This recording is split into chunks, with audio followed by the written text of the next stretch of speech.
If you are a shorter guard in the sport of basketball, you want to listen to this interview. You're going to want to pay attention. Throughout this entire interview, you're going to learn exactly what it takes to get the job done and how to impact winning if you're a shorter guard. Today, it's been a long time coming for this interview because I've been wanting to get this guy on the show for the last 2 years.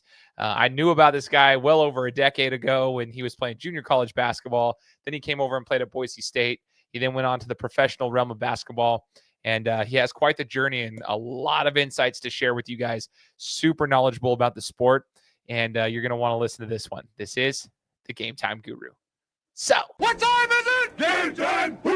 This is the Gametime Guru podcast, where I interview sports figures from all over the world to help deliver a panoramic view on sports. So whether you're a former athlete, one of the crazies, or simply a casual sports fan, this is the perfect show for you as we peel back the curtains and learn from our guests every single week.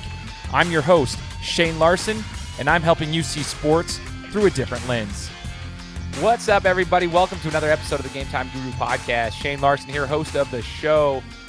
Super grateful for you guys tuning in today.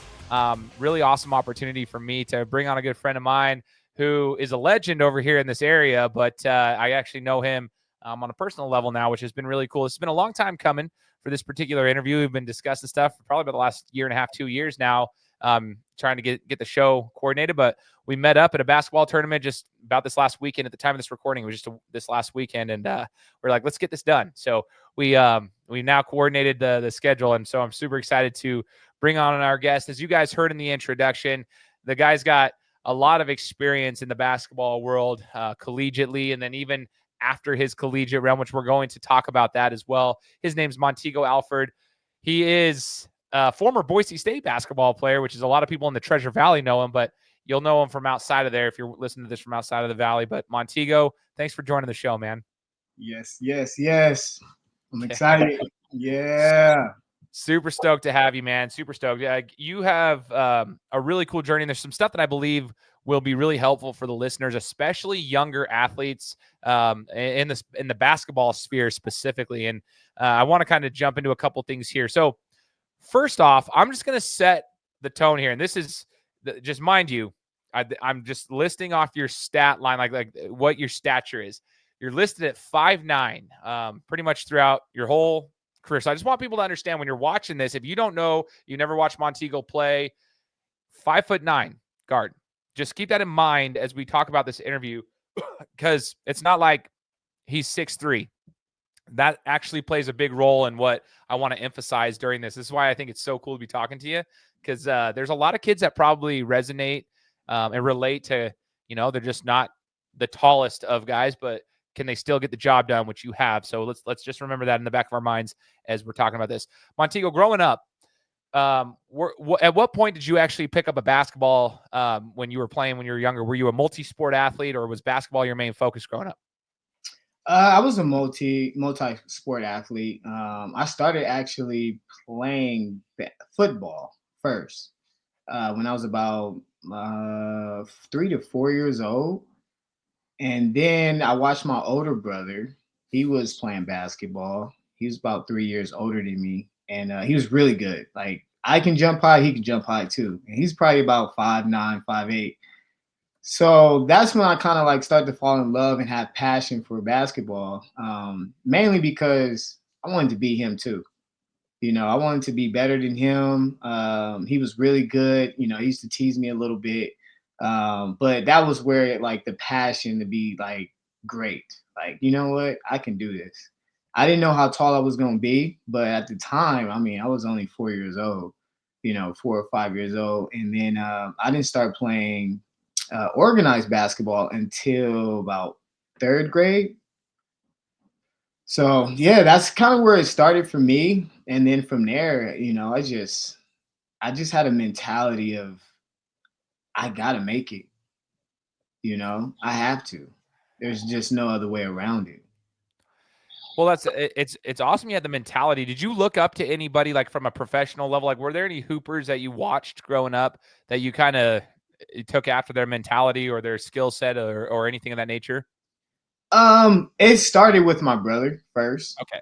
It started there, and then obviously watching Jordan. I was born in '92, so I was able to see a little bit of him. But I would say this will go back, and a lot of the youngsters don't know him, but Steve Francis. That was Oh, the Steve guy for franchise, me. baby. Steve Francis. I was watching him like no other. I was obsessed with him. And Baron Davis. Love Baron Davis. But a guy that really stood out that I watched a lot, and I would say early 2000s, man, this is gonna be crazy.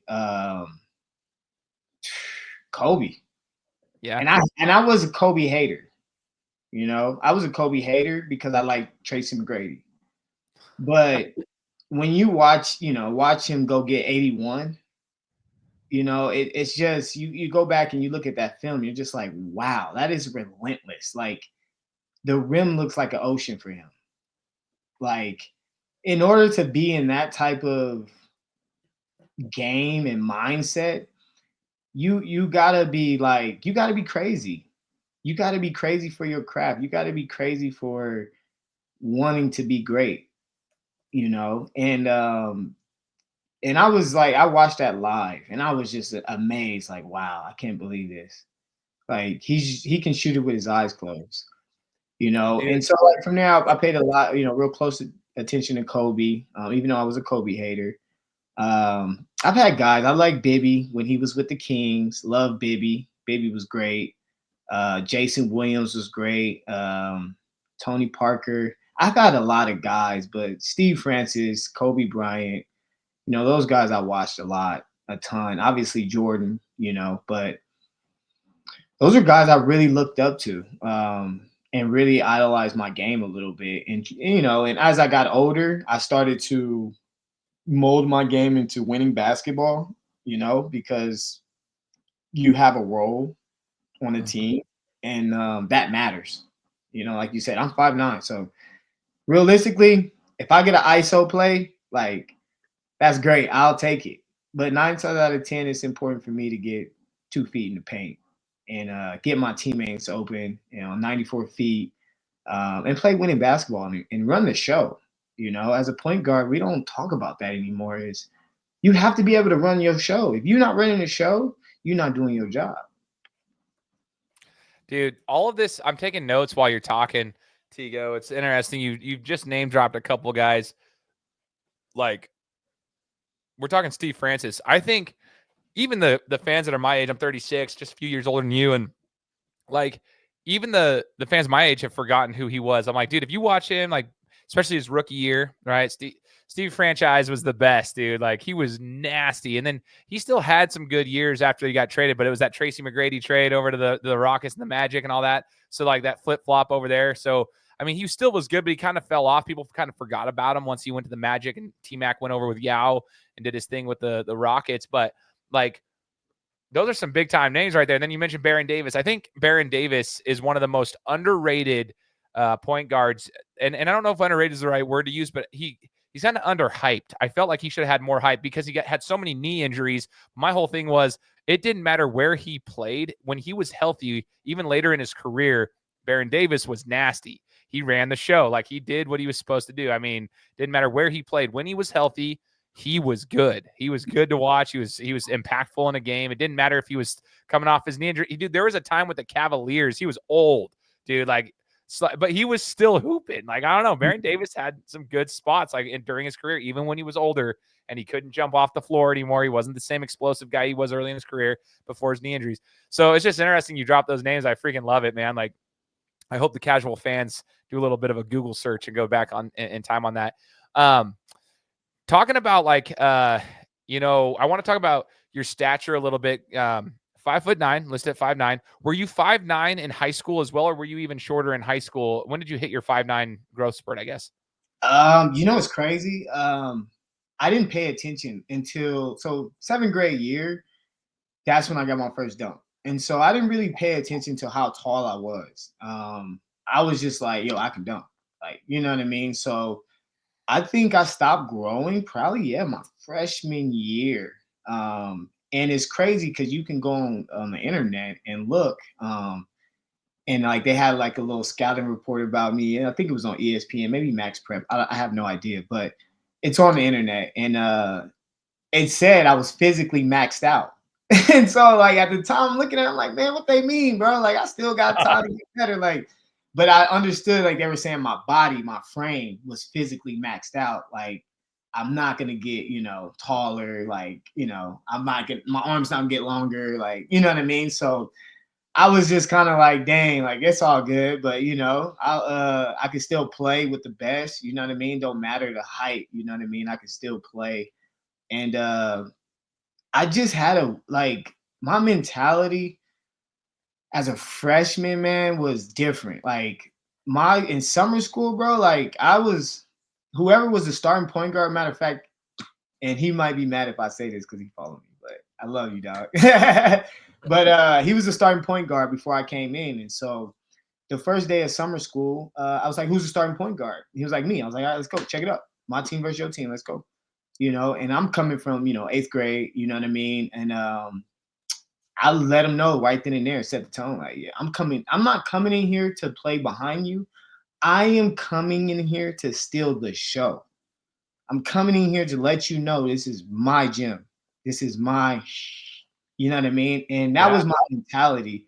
And, I had to have it. Like I had no choice, in my situation and where I come from, like I had no choice. I had to like I needed basketball. I needed something. I need something to get out, And so I just had a dog mentality, like that's just really what it came down to at being 5'9" for me. Just being tough, you know. Yeah.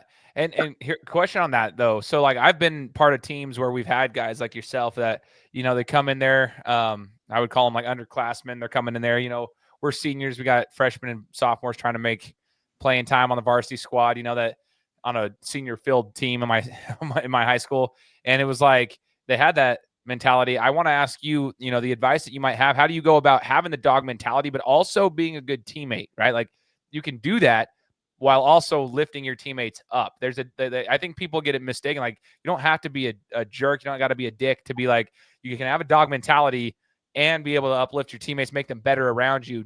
You don't always have to be the opposite. And there's a lot of people that can't figure that out. Tigo, it's like, you'll see a lot of kids, oh, I'm a dog. Yeah, but your teammates absolutely hate you. Like nothing, you don't uplift anybody while you're doing it. There is a skill to doing it. So I guess my question is, how do you be a dog with the mentality and everything while also uplifting your teammates and making the entire team better? Man, that's a great question. Honestly, I would say control the things you can control. I think that's the biggest thing is we all as players, doesn't matter the size, we all want to be the guy, superstars. You know what I mean? We all want to be that guy. But realistically, like, I mean, how many LeBron James have we seen? Think about it, right? How many Kobe Bryants, how many Jordans we seen, right? Like those are your guys, like those type of players or guys that are like, okay, yeah. Get him the ball. 9 times out of 10, most players has a role. They have roles. They have roles on their team. And so for me, I wasn't always the greatest teammate. Like I had to go through my experience, and then also having good coaches around to let me know what does winning look like. First and foremost, you got to learn how to win. You have to learn how to win off the court, also on the court. And for me, that was big for me. That was huge for me because I had to learn how to win off the court so then I can be able to perform on the court and affect winning on the court at the same time, And so I think for the young kids, like it's important. Like let's say you come out the game and you turn the ball over, right? It happens. Things happen. You can't control everything. And you get subbed out and your coach might be mad. He might yell at you, whatever, blase, blase. It is important that you shake your teammate's hand. It's that simple. It's that simple because that's the next play. Like, damn, like you mad, like, oh, all right. Hey, thank you, bro. Hey, do your thing. That's it. Sit down, be mad. And then when something good happened, cheer, clap. I've been there. I've been in that situation where I've been on teams where I'm like, yo, I should be playing over this. I should be doing this. Da, da, da, da, woo, woo. But at the end of the day, what I can control is positive energy, positive vibes, and whoever's in charge, that's his decision. I can't control that, and sometimes it can affect the confidence. It can, absolutely. But if you don't talk about it and you don't communicate that with your coach and your teammates, you're still you'll never be able to evolve and grow. You'll never be able to. Because now all you're gonna do, talk to your parents, talk to the close people around you, and all they're gonna do is cuddle the situation. They're gonna coddle the situation. Oh yeah. And now it's their fault.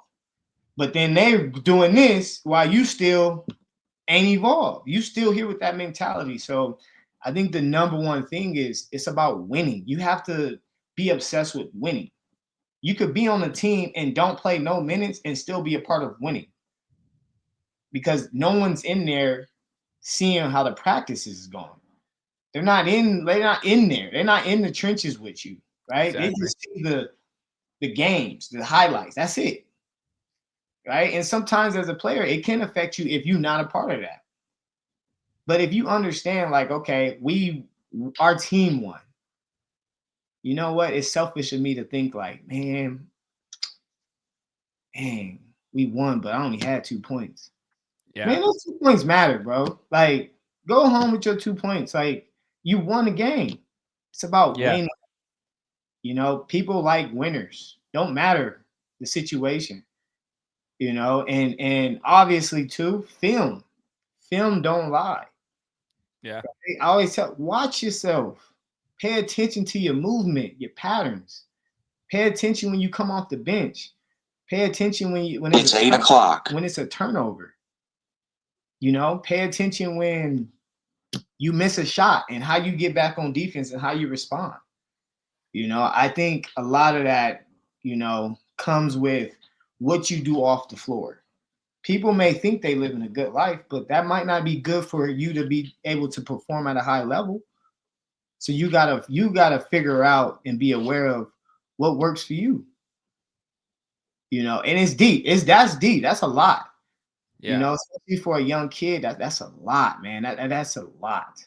But for me, I realized that as a freshman in college, when basketball was taken away from me, I tore my labrum. So I had to sit out the whole year, medical red shirt. And I mean, off the court stuff was rough for me. I had, a lot of I should have went downhill. I appreciate my coaching staff for putting that winning mentality. You know what I'm saying? Like allow me to understand the why this happened. Why me? Like, why did I deserve this? Right? Well, maybe it's not your time. Yeah. But you still can affect the day. You can still try to win the day. Go to class, sit in front of the classroom. That's winning. You're affecting winning. Don't miss class. And for a guy like me, that matters. You know what I mean? For some people, they're students, but for me, that matters. So that's what I mean by players got to understand what works for them and stay in that lane. Especially if like you do something today and you have a good day. Let's say you score, you do something, whatever you did today to prepare for that game, positively, hopefully, and you come out and got 4 points, right? And y'all win the game and you go home and you feel good about your 4 points, stay right in that lane. Stay there. Because next time that 4 points might be 20. Yeah. With that same mentality, that same mindset going into that game. I think that matters. And for me, it helped, Oh, sure. Absolutely. I'm thinking about a kid that's on my team currently. Like at the time of this recording, I'm coaching the unsigned seniors for the local club called Idaho Premier here out of Idaho. And so there's a kid on my team, and I'll shout him out because he's 18, so I can. His name's Keaton Sorensen. Keaton plays for a small school called Homedale. And on our team, Keaton knew what his role was, and I needed him in this. It was the final game of the tournament at the Northwest Premier Invitational this last weekend, and I needed to get one of our, stud point guards a couple minutes of a breather so we could finish out the final stretch of the game. And I was a little nervous about bringing him out because I was like, we're going to lose some defense here and a little bit of an offensive run there. And I was doing the math in my head. I'm like, if we can get 3 or 4 possessions the next 2 minutes, the worst case scenario is we don't score 6 to 8 points, but can we hold them from scoring 6 to 8 points? As long as we can, if I bring him out, can we at least hold them from not going on a 6-0 run or an 8-0 run against us? And I asked Keaton, I said, dude, can you give me 2 minutes? Just give me your best 2 minutes you got. And he's like, yes, coach. And he didn't piss and moan. He didn't get mad. Keaton knew where he was at. And he's like, okay, coach needs me to come out here. And I'll tell you right now, I watched him, specifically him, not anybody else. I watched him for those 2 minutes, just how he acted, what he was doing. He stayed in his lane. And it was literally exactly 2 minutes. I asked our point guard, said, Yanni, are you good to go? Said, yes. Okay, you're in. It was like exactly 2 minutes. I didn't give him any more time. It was like 2 minutes and that was it. And Keaton came off the floor. He was happy. He smiled. He did exactly what I asked him to do for 2 minutes, played lockdown defense, and came off, and he stayed in his lane. And I've always appreciated that about him specifically. He knows it's very rare that he's going to get double digit scoring, but when he does, it's awesome. But that's not what he's out there to do. He's out there to do his role. He does his thing. And I was just thinking about him when you were talking. I was just like, dude, Keaton's an inspiration because he did his job, and he did it with a smile on his face, and he did it well, and he knew exactly what was going to happen. He's not the star player, but he's going to do his thing. So it's hard. It's a hard role. It's not easy, but that affects winning. It affects winning. And we sure enough did win the game too. And he was happy we won, and I've been around players myself, even when I was playing, like they didn't score 10 points. So they're pissed that we won the game. It's like, dude, we won the game. Like, so that's what I think is cool. That whole conversation is really impactful. Montigo, one of the things I wanted to ask you as well, it's going to sound really weird, but I've always thought when I was playing ball back in it was like 2013 era, you were playing junior college basketball at the time at CSI. Your name was popping up a lot in conversations though, because that was like when you were about to, like Boise State was talking about you and you were going to make the move. So we were hearing about your name a lot, and it's just so interesting. I remember like when you got to Boise State, I remember thinking, dude, his arms are bigger than my head. It's crazy. Like you were listed like 5'9", 165. And I was like, I bet 140 of that is in his biceps. It was crazy. So like it was always just so crazy how physically fit you were. And I want to know, I want to discuss that. I want to talk about like, what was your workout routine, especially somebody who tore their labrum. I've torn my labrum. Like I know like that derailed me in 2016. That's exactly what happened to me. And then like, I've never been the same since. Granted, I was never a top level basketball player or anything, but that's derailed me from a lot of things that I've done. So I know how impactful that can be. Like, but what has always been like your dedication to the weight room and your nutrition to like help you stay physically fit like that? To be honest, I was gifted. That's a lot of gifts. That's fair. I'll definitely say that.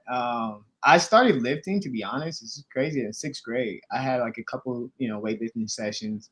I was able to squat 135 in 6th grade. Whoa. And I was a kid that was always outside. And for a lot of kids that probably don't know, especially this new generation, I had jump soles, and I had them for my brother. And so I used to run up hills. We had like a little small hill, right in front of my house. I used to run up hills and backpedal. I used to go to school with them on. I used to walk around, class. I used to be in the classroom with them on, like my whole 6th grade year. Like the sixth grade year all the way to summer. 7th grade year, I got my first dunk, push-ups. My 7th grade year, every day after middle school, after class, I would go, I had some buddies, we'll bench press, and from there, I just kind of like, I liked it, I liked it, you know what I mean? I like to be able to stick my chest out a little bit, and in high school, to be honest, I wasn't the greatest, like my work ethic wasn't as great. I was a guy that, I just showed up, just because of my home life. It was a little different. It was hard for me to get to school. I didn't always show up. But when I got to college, I knew that I had to get like stronger, faster, quicker. I needed to enhance everything. I knew that. I was already a super athlete, played above the rim, but I wanted to be greater. I wanted to be the best athlete I can be. And when I tore my labrum, that put a lot of things into perspective. It actually helped me. I tore my left labrum in 2011. First practice, first drill. It was just an unfortunate situation. It sucked. And So I couldn't touch a ball for about 4 or 5 months. And my guy Kobe Blaine, man, love him, man. He's one of my biggest mentors, still to this day. And when I had the surgery, we sat there and we talked for about, let's say, I had surgery at 3. I was done by 5. We talked from like 7 to about 1 a.m. that day, and we just talked about life, and with that conversation, it motivated me to have a bite. Like I want more. I want it all. So I attacked my rehab really hard. It was Wright's physical therapy. That was the rehab center that I went to in the place facility. Great people there. It was awesome. That staff was amazing. They helped me out a ton. And then from there, man, like this is crazy. So once I was cleared to play, before every game, I'm in the weight room. So right before we go out and go down and go talk, coach come in and talk, I'm in the weight room pushing 300 on the leg press right before a game, 3 sets of 30. I'm pushing, bench pressing, all of it. My teammates would come in there like, man, you all right, bro? What's up with you, man? I'm like, oh, this is what gets me going. This keeps my motor. This keeps me active. This keeps me, when I get out there, now I'm above that rim. That's why you see me fly like that. This keeps me going. This is my engine. This is my vitamins, So I did that the whole time I played there for the 3 years.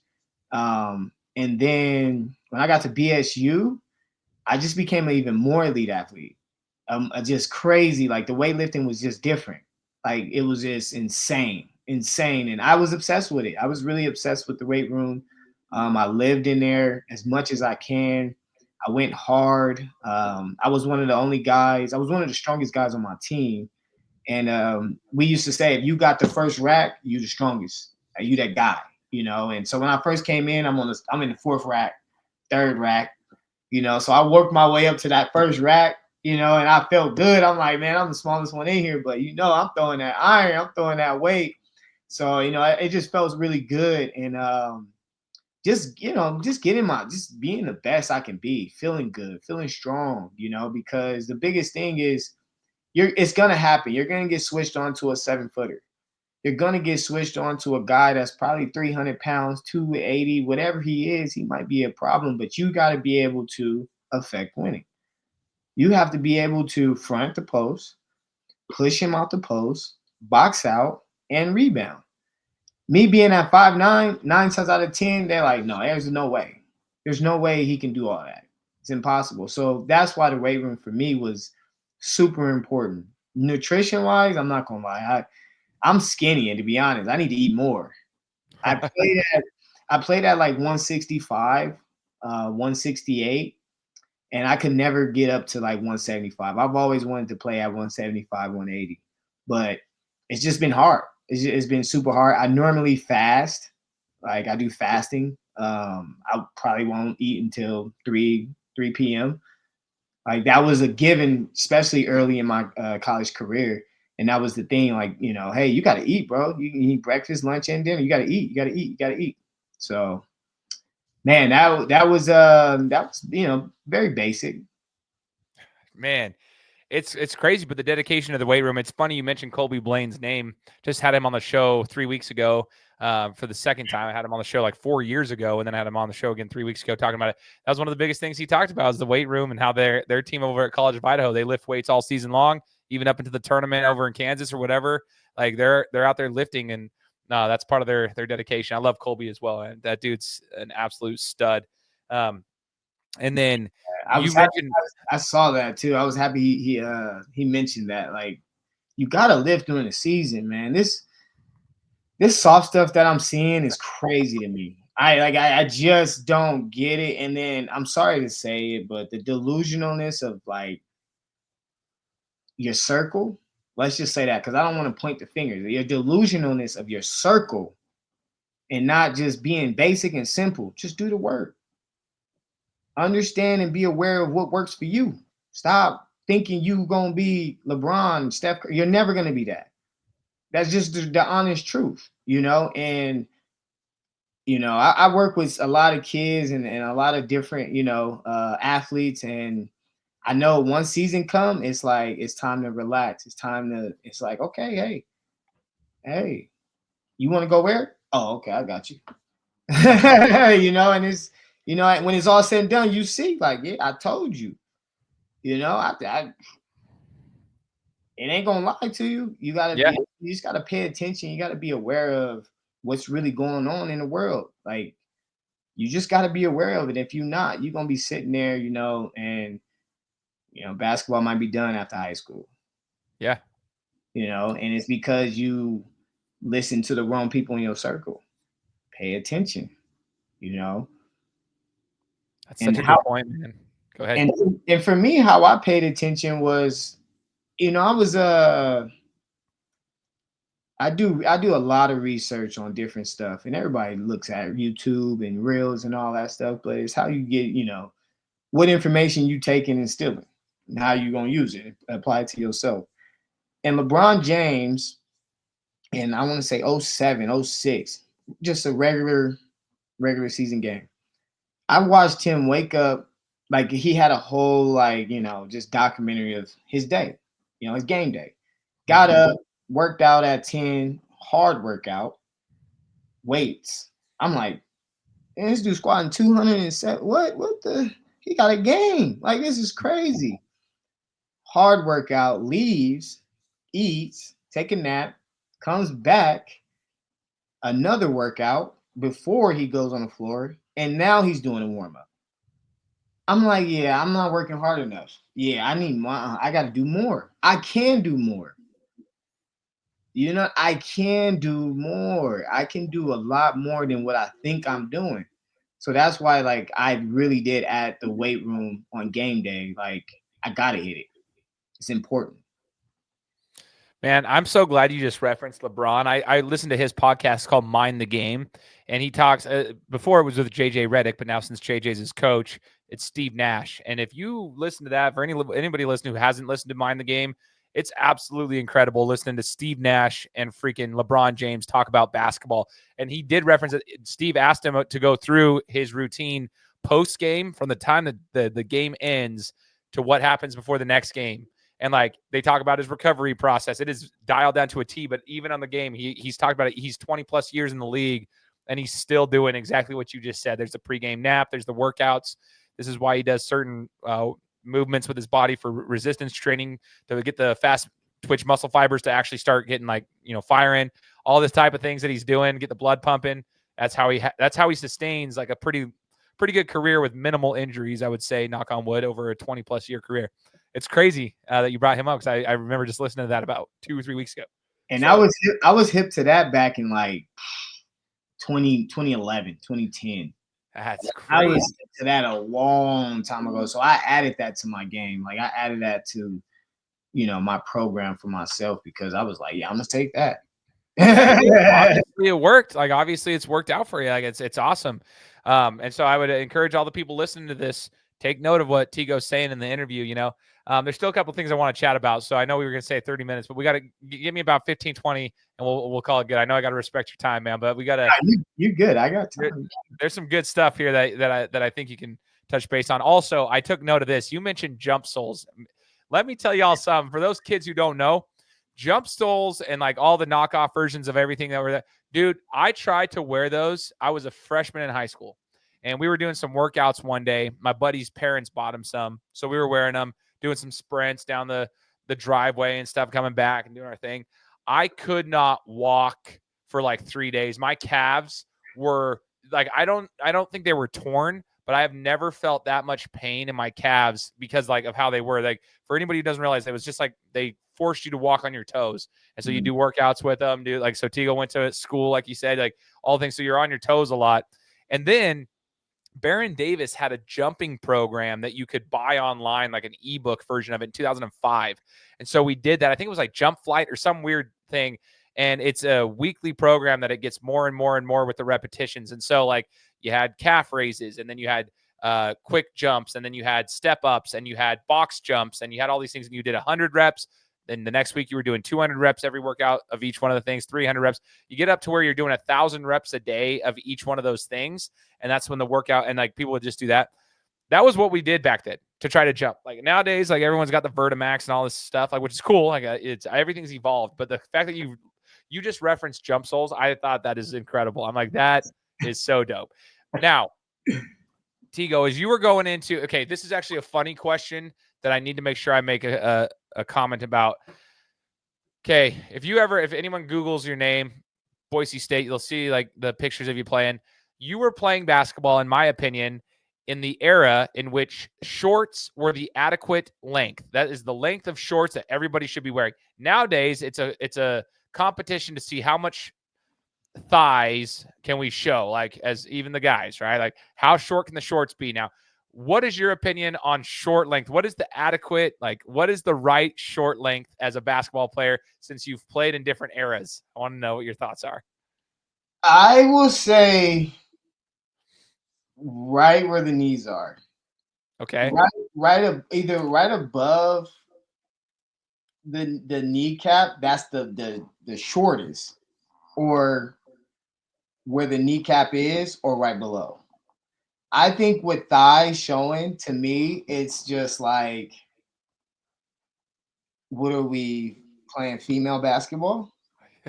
I'm gonna just be honest. I have shorts that are short, and I'm like, God, I can't be wearing these like this. Like, this is just not it. I've tried it. I have tried it. I played on teams where we had the short shorts. I get the comfort part of it. I get all that, whatever works for you, and that's just a new era. But I think now, we're kind of going back to the kneecap shorts, like right where the kneecaps is, or if not above or right below. I think it's a more comfort fit as a hooper. I think you got more swag there. I think you play with more swag. I think it feels different. I think you play with more like aggressiveness and grit. I think with the short shorts, in my opinion, it makes you look soft. You play soft. You shy away from contact. You don't want to get touched. You know what I mean? You don't want to get dirty and that. Like, you don't want all that. You know what I mean? And I'm not saying it's because of the shorts, but with this new generation and how things is, man, I like to see the young cats that do be wearing the shorts that's below the kneecaps or right above. It's just, you look cool, bro. That's cool. To me, that's cool. The short look is like, bruh, what we doing out here, bro? This ain't a fashion show. Like, it ain't about seeing. I don't want to see your thighs, bro. Nobody care about all that, man. Like, we don't care about that, man. We care about, man, can you put the ball in the hoop? Can you defend? Can you affect win? No, I love it, dude. I always give the kids give me a hard time about it because I'm just like, guys, what's going on here? And then they're like, well, you couldn't. There's no way. Like if you had shorts the same length that you have, coach, you can even do. They'll say stuff about my handles, like you can't even dribble the ball between your legs. I'm like, but I'm not an ISO guy, but I can dribble the ball between my legs. And a lot of those guys that had longer shorts, like Iverson, he could dribble the ball between his legs just fine. Like you can be just fine with the longer shorts. Anyway, I think it's funny because I had to ask somebody who's played in the era that had longer shorts. Okay, longer than what they are now, at least. So that's what I had to hear. To me, it's more comfortable. It's more comfortable. Same. I think so too. It's more comfortable. I feel a little bit more like, ooh, like especially when you look on film, you're like, oh, okay, I'm all right. Hey. Now some of them shorts was like parachute shorts on me. I had a couple pictures that I was like, my freshman year, them shorts was down to almost my calves. I was like, bro, I'm like, dang, these shorts is huge, man. But at the time, man, that was the swag, the baggy look, man. That was it. I was in. Yeah, look good, feel good, play good. That's what Dion once said, Yeah. So Tigo, when you were playing at the Division I level, and then after, let's talk about the Division I level. Just want to talk about the transition from junior college to Division I. What the biggest transition was for you there? Did you notice a difference? And what was it? Was it the speed of the game? Was it the physicality? Was it the atmosphere? What was the biggest transition going from junior college to a Division I program? It was, the only thing that was really different was a little bit better athletes, but it was like everybody understood their role. So it was a different game. like CSI is more like, and I'm not saying this about CSI. CSI is Duke of Juke, but like JUCO is like jail for basketball. Like it's a different grind, it's a different mindset. Like you got to fight every day. Like it's just different. At Right. BSU, it's like it's more professional. Like like at the Division 1, my experience was more like you got to be a little bit more sharp with your time. Like you got to be you got to be on point here. Like all the little things matter, the small details, paying attention in the film room, understanding the scouting report, like to a T. Watching players on your own, like. At CSI, like the only time I would really watch players would be like in the film room as a team. Boise State, you know what I mean? It was different. It was like we had synergy where we can break, stats down. We can break certain plays down. We can do this. We can do that. Like it was just, it took basketball to another level, I wouldn't say the physicality wasn't that much of a difference because CSI, man, we 94 feet, like it was just dogs, man. Oh my god, it was different. Like Yeah. it was just different. But Boise State was more so like you gotta know the scouting report. You have to be able to be 5 to 10 steps ahead of your opponent, whether that's in practice, whether that's on the floor against other teammates. I mean, not teammates, but other competition. You just had to be ahead. If you were behind, it's hard to get into a rhythm. It's hard to get into the flow of the game. And that was another thing. Flow and pace. Flow and pace really took like understanding. I had 3 dribbles to start my offense. I was like, yo, like what? How do I do that? Yeah. 3 dribbles? He's like, yeah. So he put it on film. He's like, well, how many dribbles was that? I was like, that was 3. And I'm watching Chris Paul, Kemba Walker, Ish Smith. Like I got names I watch, guys. I'm just in the film room studying these guys. And I'm just like, well, if I want to get to this level, right, I have to be able to do this, right? So it just made basketball a little bit more like fundamentally sound as a team. I feel like at CSI it was more so like I'm grinding, like I'm grinding, like I'm going, like it's fight, like keep going, like and then CSI it was more so like this is what you do best, this is how you do it, and this is what you need to do to help our team win. And this is all you need to focus on. So when you're in the gym, that's all you need to work on. You don't need to work on that because we're not going to give you that. Yeah. You know what I mean? And it was just like, okay. And when I understood that, it made the game a lot easier for me. It was easy. I was like, okay, well, hey, we play San Diego State, coach. I'm good for 6 rebounds as a guard. I'm good for 7 rebounds. Don't put me in. UNLV, hey, I can at least give you 5. Right? Like I might have 5 points, but I can give you 5 rebounds. You know what I'm saying? I can come in and change the tempo, the pace of the game. Like, you know what I mean? Like those things I think really was like stood out for me that helped me to be able to be, effective on the floor at BSU. I wouldn't say like the physicality. It was actually easier. If you ask Yeah. me, it was actually easier because at the JUCO level, man, those guards were different. Oh my goodness, good guards. I'm talking about shifty, bing, bing, bing. They got all the stuff. But at BSU, like in Mountain West and at the Division 1 level, it was like smart guards. Like Yeah. they'll make a pass that's so basic, and you're like, wow, he just made that pass. Did you see that? You know what I mean? It was like basic stuff, like a pocket pass, a hook pass. Those things were just amazing. Yeah. More so than seeing somebody throw a behind a back pass, you know, Yeah.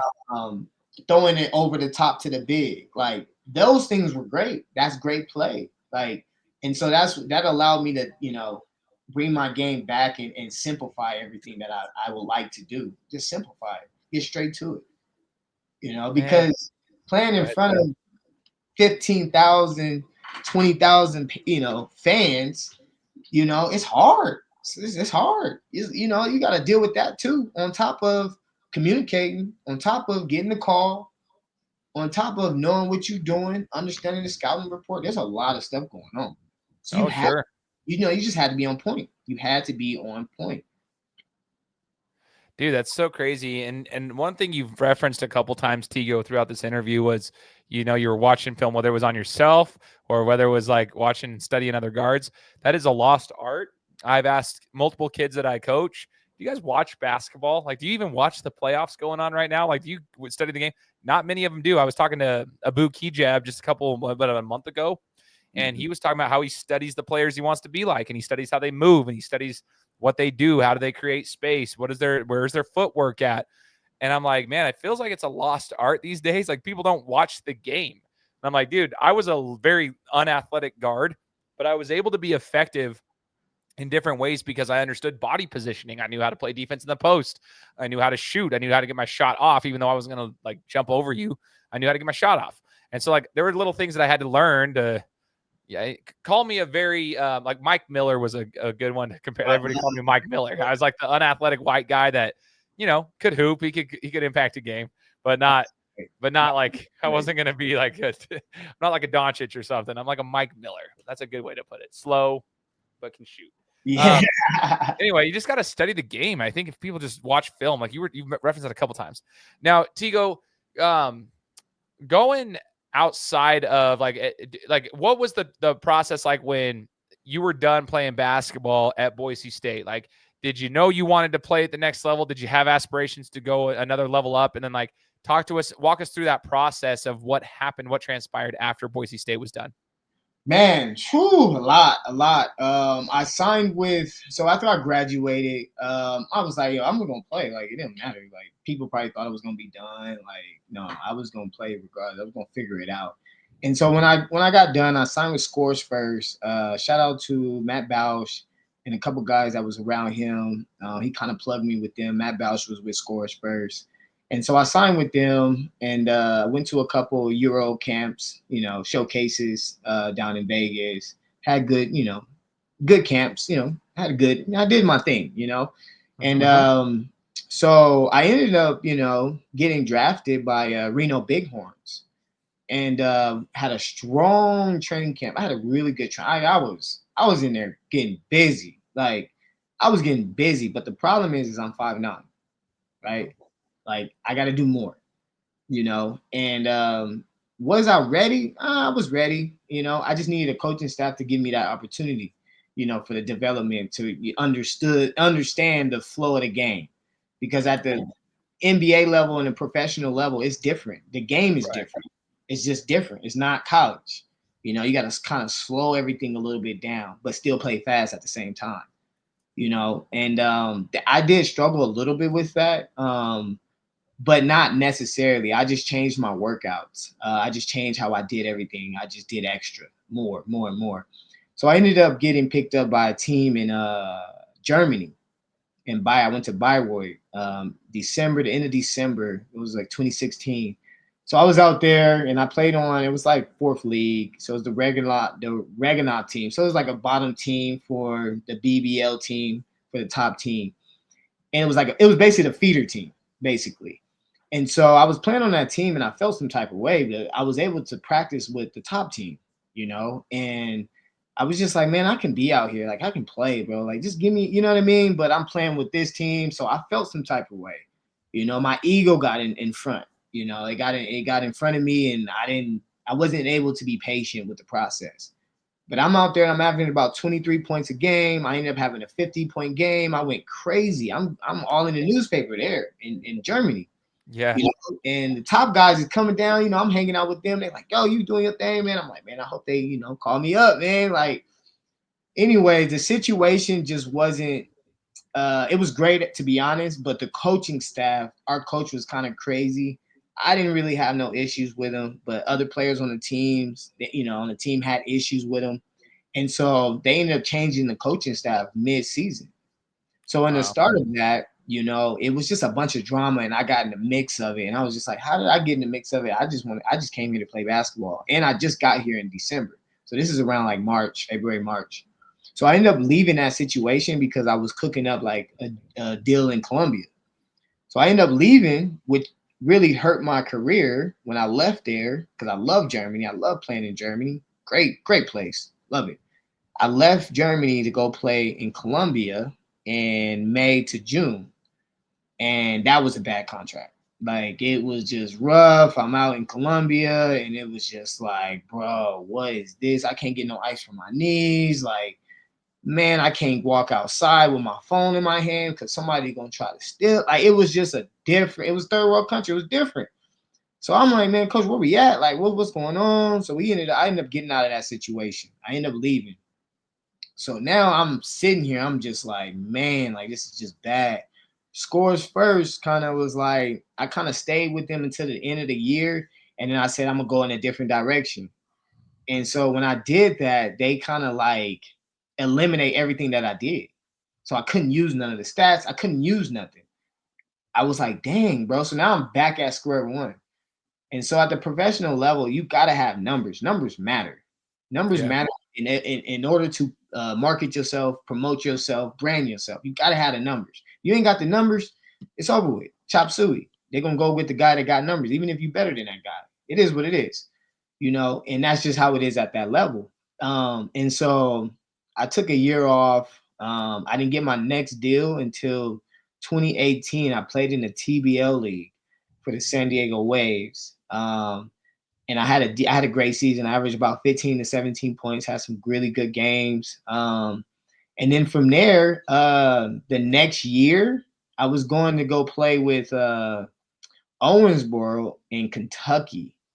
And I went to that training camp, and I was just upset because they tried to lowball me on money, and I was like, I'm pretty much gonna be your centerpiece guy, So it was just like, I got a family, I got kids, like I can't do that, So I ended up leaving.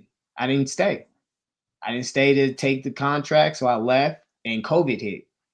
Once COVID hit, I ended up leaving Cali the summer of 2020 and moving out here to Idaho, moving back. And then from there, that's when I started doing my training stuff. I started working at D1. I started working at HSB. So I did that for 2 years, build my resume up. In the process of that, I was still working. I was still looking to try to get another contract. My last contract came in 2022 with Salem Capitals. And I played with them. I averaged 20. I had actually phenomenal season. I went crazy. And then after that, man, it was just like, again, the money situation. It was just like, I'm just getting to a point in my life where it's like, I can't take change because I'm being selfish with my situation. I got kids, I'm trying to provide. Like, this is just not it for me. For some people that don't have kids, it might be the best flow for them. For me, I gotta, I need more, you know what I mean? And so that's kind of why I'm here where I'm at today, because like I can still play, but it's just like the contract for me has to make sense. You know what I mean? In order for me to provide for my family. And I know there's a lot of hoopers in the world that can definitely understand where I'm coming from. If you don't have kids and you don't have a situation where there's priorities involved, chase your dream, man. Look at LeBron, man. It don't matter. Chase it, chase it, chase it. And if you do got kids, man, just be organized. Be strategic on how you want to climb your ladder. It's never too late. It's never too late. There's so many different leagues in the world to where you can become a professional athlete. You know what I mean? And you can be effective. Like, there's so many leagues. You know what I mean? And you just got to be strategic on how you climb your ladder. It's the same thing for a kid coming out of Idaho, a kid coming out of Idaho, for them to get to a D1, they got to climb a ladder. They got to be strategic on how they get seen. And, I bring that up because I was talking to some kids today, and I was filming, but I'm filming. It was weird. It was weird. And it happens all the time, but kids don't pay attention, and these, we're in 7th grade. And so I'm filming and they missing every shot. And things happen. I get it, whatever. So I stopped filming and the reps look a lot better. And so I said, man, I'm happy. Like, hey, don't matter. It's cool. So I said, hey man, I just want to talk to y'all real quick. You need to understand this. You guys have social media, right? Y'all got social media. Okay. I have respectable followers that follow me, right? Whether there's haters, well, it don't matter who it is, right? They'll pay attention when they need to, whatever, don't matter. So when I do post, understand that it's not for me, it's for you. Your first and last name is your brand name. So if I put down you doing this, you think it affects me. It don't necessarily, it don't affect me. I've already been to where you trying to get to. Understand like you, how you do one thing is how you do everything. You coming in here, well, as soon as I get the camera out and you want to half step it, but then I take the camera off, now you want to give it, now you want to turn your switch on. That's what I see a lot with these idol, with high school basketball, right? Kids want the instant gratification, but they don't want to be consistent with the work. You know what I mean? They don't want to be obsessed with the hard work, with what they need to do when nobody's watching. They don't want to be obsessed with that. They want the instant gratification. And how many high schoolers, right? We can go down the list. How many high schoolers you go on their page right now? They have nothing on their page. Nothing on their page. So it's like, yo, number one, you're not the number one player in the country. Number one. So if I'm sitting here trying to tell coach about you, and he goes and just look at Instagram, everybody looks at Instagram, and you have nothing, he might not even know if you like basketball. Yeah. Like, you know what I mean? Like, post your stuff. Even if you got people that's gonna hate, people's gonna hate, man. Like, that's just part of it. Don't be afraid to post your stuff. Like, post your work, post that you love basketball. Like, you gotta understand, like, especially you coming from Idaho, like you trying to get your name out there. You could do it yourself instead of trying to, oh, I need this person to do this person to do that, this person. 9 times out of 10, coaches want to hear from the player. They want to hear from the player so they can say, okay, he can be a guy that can be all bought in. He can be that, you know. But I say that just because it's like, brand your name. Your first and last name is everything. Brand it. Like, don't be sitting here and be the guy that just, you know, like, don't care, get by, whatever. Well, that's fine. Stop saying you want to get here because that ain't gonna happen. Yeah. You know, and that's just real, you know. Right. You know, Tigo, it's funny because I talk to tons and tons of different people in the sports industry. That's what the show has allowed me to do.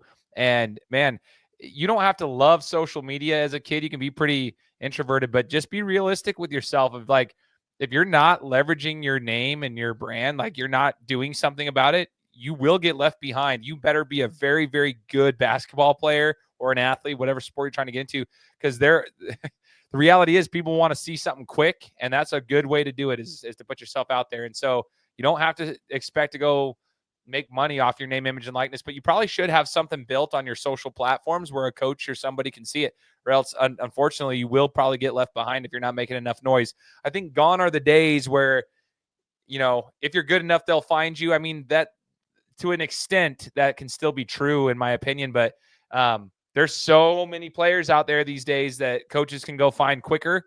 And so they're going to do less work in regards to having to go find you if you're good enough. Like they want to see some stuff too. Mm-hmm. So yeah, I've heard it from all across the globe, man. Yeah. So Tigo, it sounds like your journey, it's very interesting to hear your journey. And I think it's insightful for others to understand is like the professional basketball world, for the majority of basketball players, isn't this like glamorous NBA play for 15 years in the NBA, right? Like that's a very, very small percentage of basketball players. However, it can be a fulfilling journey. It's just going to be one that's going to probably have a lot of change in it if you're playing overseas or if you're playing at the TBL or if you're playing wherever, you know, and not every contract's, I think one thing I would note if you're an athlete listening to Tigo right now is not every contract overseas is created equal. Certain leagues, certain divisions, certain contracts in different countries are different. Different circumstances are different.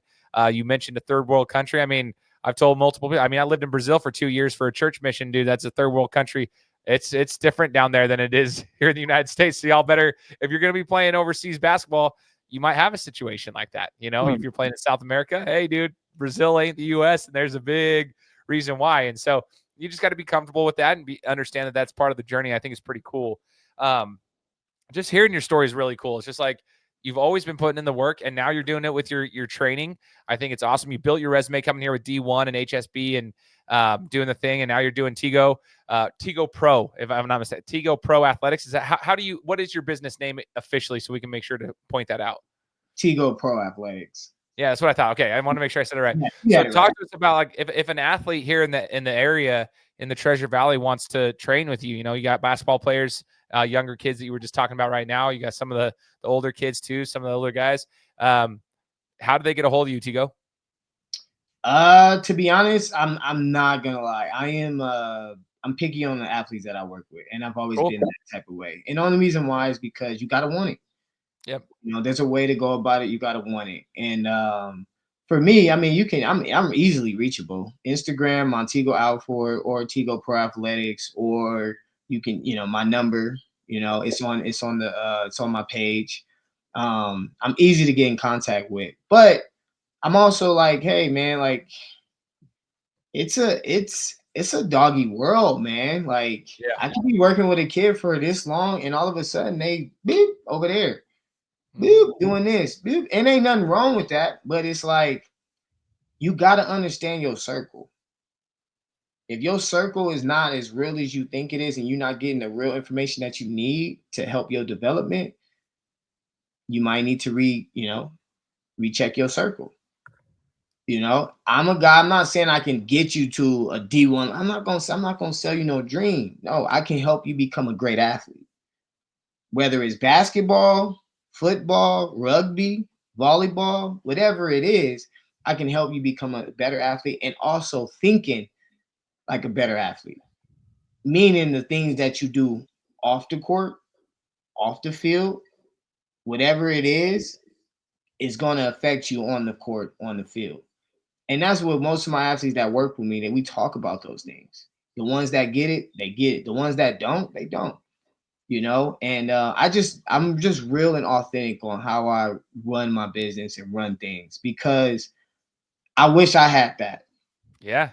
I wish I had some money. I've had like numerous guys, you know what I'm saying? I had coaches that told me the real, but I ain't have it consistent enough. If I had it consistent enough, I think I would have been a lot better. My work ethic in high school would have been a lot better. Sure. You know, Absolutely, man. and Kobe was one of the guys that was very consistent with my development. And so I understood that. Like when I was at CSI, I think I worked out with one coach my whole time I was there. And that was what's his name? Coach Jones. I did like one or two workouts with him, and I just was like, it was great. It wasn't bad, but Kobe's my guy. Yeah. I work out with him. I gotta work out with him. So that was the guy that for me, like he was a part of my circle, part of my development and everything that I did. Like even when I was at CSI, at Boise State, I used to go down to C of I and train with him, because I'm like, yo, I need that Kobe work. Like, come on. And so, man, it's easy to get in contact with me, but also hard at the same time, because you gotta want it. You got to want this. Like it's hard. It's hard. And I'm not out here looking to chase money. No, I'm out here to really help you become the greatest athlete you can become. And once you leave from me, you're gonna keep going and keep enhancing, keep going, keep going, keep going. And to me, that's what it's about, becoming a great athlete and the best version of yourself on the court, off the floor, whatever it is you're doing. I think that is just amazing. I think that's the best thing for any athlete right now. Instead of chasing something that's unrealistic, chase something that's realistic. Totally, man. And I appreciate the honesty on that too, man. So Tigo, as we wrap it up, last question I have for you, brother, to wrap up the show is, what is the biggest life lesson that basketball has taught you?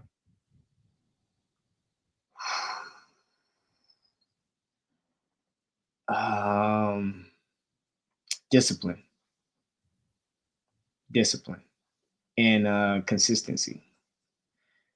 Discipline and consistency in my life. That's what basketball has really taught me. And for a guy like me, I think that was huge. Not to say I'm not consistent, but like, my upbringing was not consistent. My upbringing wasn't a disciplined lifestyle, so basketball allowed me to be consistent and allowed me to be disciplined with myself and everything that I do moving forward, you know. I hope everyone has taken notes during this last 60 minutes of chatting with you, because as you say, that discipline and consistency, I can see that through the conversation with you. And I got to learn quite a bit of it. Like, you can see all that adding up throughout every facet of your life, every phase of your athletic journey. Discipline and consistency, that's been a big part of it. I mean, you've battled injuries. You came back from a torn labrum, which is not easy. You came back, did the thing. You played division twice. I Yeah, tore this one and this one. that is so I had brutal, dude. 3 surgeries. See, I didn't even tap in on that. I know you're cutting it short, but I've had 3 surgeries since I played in college at 5'9". They should have been canceled me. That's so crazy from a mental standpoint as well. That's so crazy to even get back from a mental side. Like, that's not just the physical side, it's the mental side getting back. But you have a dog mentality, man. It's super cool to hear from you and just kind of learn your journey and just understand that you just keep going, and now you're giving back. But you're and the other things that I hope people took note of. I have so many notes here that I've written down. I always write them down. I have my phone on me. I always type stuff down when I'm talking, and it's you've referenced your circle a couple of times and the importance of that. You referenced impacting winning, like find a way to impact winning. Like, how do you impact winning? These are such golden nuggets for people to take. And I'm really grateful that we had the chance to talk. And I look forward to doing it again in the future too, man. It's super cool. So anyway, for all those out there, I really hope you enjoyed the interview with Montigo Alford today. Hopefully you got something out of it. Share it with your friends and family, anybody who could benefit from his words. And hopefully we can get that out there to the masses. And Tigo, I just want to say thanks for joining the show, man. Man, thank you, man. It's been a long time coming, man. It's been a blessing. Thank you so much. Yeah, Man. it was worth the wait, though, man. It was awesome. So, absolutely, absolutely, man. Bronco Nation, Bronco family. Yes, yes. I love y'all. You already know. Live Shout and out die, to all the good ones. Yes. And for all those out there, make sure to subscribe to the show. We'll be coming to you next week with another interview. Take care. Guys, thanks so much for listening to another episode of my show. Now, if you could go and do me a favor, head over to iTunes, give me 5 stars, and leave me a review, it would be greatly appreciated. Thanks, guys. Appreciate your support.